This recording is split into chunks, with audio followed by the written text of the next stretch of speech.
বাংলাদেশ সরকার শুধুমাত্র ভারতকে রায় দিলে হবে না, বাংলাদেশ সরকারের যে আগের সরকার ছিল তারও এই জন্য বিচার হতে হবে এবং যেই বর্তমান সরকার আছে এই যে দুইটা হত্যা এই অন্তর্বর্তীকালীন সরকারের আমলে হলো, এটার জবাবদিহিতা তারা কি করে, এটার জবাবে তারা কি করে সেটাও আমরা দেখতে চাই।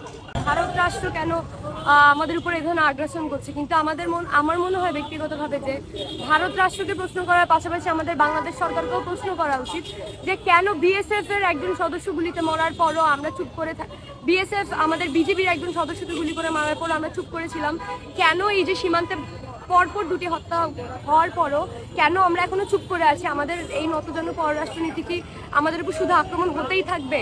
আমাদের এই যে অন্তর্বর্তীকালীন সরকার শুধুমাত্র কি একটা চিঠি দেওয়ার মাধ্যমে, হাইকমিশনকে একটা চিঠি দেওয়ার মাধ্যমে কি আমাদের প্রতিবাদ এখানে শেষ হয়ে যাবে? এই যে হাজার হাজার মানুষ এই পর্যন্ত 2000 সাল থেকে 2018 সাল পর্যন্ত স্ট্যাটিস্টিক্সে আমরা পাই যে প্রায় 4500-এর মতো মানুষ এই আহত, নিহত, গুম এবং ধর্ষণের শিকার সীমান্তবর্তী এলাকাতে ভারতীয় সেনাবাহিনী দ্বারা।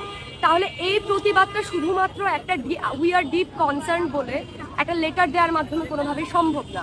আমরা চাই যে এটা আন্তর্জাতিক আদালতে বিচার হোক এবং বাংলাদেশ সরকার কেন বারবার বাংলাদেশের উপর এই ধরনের আক্রমণ হওয়ার পরও চুপ থাকে, কেন বাংলাদেশ নিজেকে ডিফেন্ড করার জন্য হলো কেন পাল্টা আক্রমণ করে না, কেন বিএসএফ বাংলাদেশের সীমান্তের ভিতরে ঢুকে যখন দুজন কৃষককে গুলি করে তারপরেও কেন বাংলাদেশ সরকার চুপ করে থাকে? ওই বিএসএফ এর দুজন সদস্য বাংলাদেশের রাষ্ট্রের ভেতরে ঢুকে বাংলাদেশের দুজন নাগরিককে খুন করার পরে সে কিভাবে আবার বাংলাদেশ থেকে চলে যায় কিন্তু তার উপর কোনো ধরনের বিচার হয় না? সীমান্তের ওই পারে গিয়ে আমরা শুধুমাত্র পতাকা মিটিং করে আবার চলে আসি। বাংলাদেশ সরকার শুধুমাত্র ভারতকে রায় দিলে হবে না, বাংলাদেশ সরকারের যে আগের সরকার ছিল তারও এই জন্য বিচার হতে হবে এবং যেই বর্তমান সরকার আছে এই যে দুইটা হত্যা এই অন্তর্বর্তীকালীন সরকারের আমলে হলো, এটার জবাবদিহিতা তারা কি করে, এটার জবাবে তারা কি করে সেটাও আমরা দেখতে চাই। আমরা সেই অর্থে গত 15-15.5 বছরে কিছুই দেখি নাই, বরং এটাকে আড়াল করার চেষ্টা করা হয়েছে বিভিন্নভাবে এবং প্রাইম মিনিস্টার নিজেই বলতেন যে আমরা এমন দেওয়া দিয়েছি, এত কিছু দিয়েছি যেন ওরা সারা জীবন মনে রাখবে। আরেকটি কথা হচ্ছে এই সরকারের বৈষম্য বিরোধী ছাত্র আন্দোলনের ফলেই তো এটা হলো যে ছাত্র জনতার অভ্যুত্থানের মাধ্যমে হয়েছে, এদের কাছ থেকে আমরা সেই শক্ত কথাটা পাচ্ছি না। আপনার কি হতাশ? সময় তো অনেক হচ্ছে।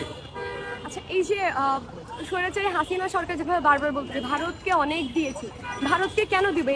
এটা তো হচ্ছে পারিবারিক কোনো সম্পর্ক না, যে বা এটা যৌতুকের সম্পর্ক না ভারতের সাথে, যে বাংলাদেশ আমরা কন্যারা যেভাবে কন্যা দায়গ্রস্ত পিতা যেভাবে বারবার যৌতুক দিতেই থাকে, বাংলাদেশে এভাবে ভারতকে সেই কন্যা দায়গ্রস্ত পিতাকে মুক্তি দেওয়ার মতো বাংলাদেশকে 71 সালে যে মুক্তিতে সহায়তা করেছিল সেটার জন্য বাংলাদেশ আজীবন সেই যৌতুক মিটাতেই থাকবে।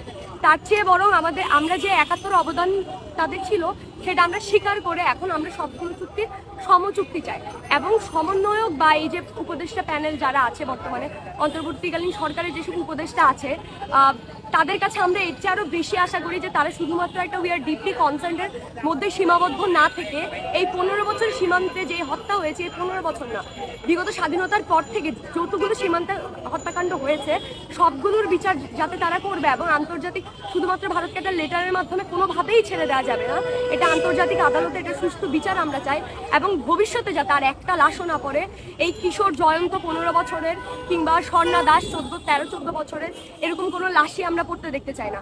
চোরাচালানকারী যারা বর্ডার ক্রস করে তাদেরকে আইনানুগভাবে শাস্তি দেওয়া হবে। এভাবে শুটের সাইট নীতিতে ভারত সরকার কোনোভাবেই বাংলাদেশের একটা নাগরিকের উপর গুলি চালানোর এখতিয়ার তার নেই। বাংলাদেশ রাষ্ট্র এই আক্রমণকে বাংলাদেশ রাষ্ট্রের সার্বভৌমত্ব উপর আক্রমণ বলে বুঝতে হবে এবং সেটা গণ্য করতে হবে।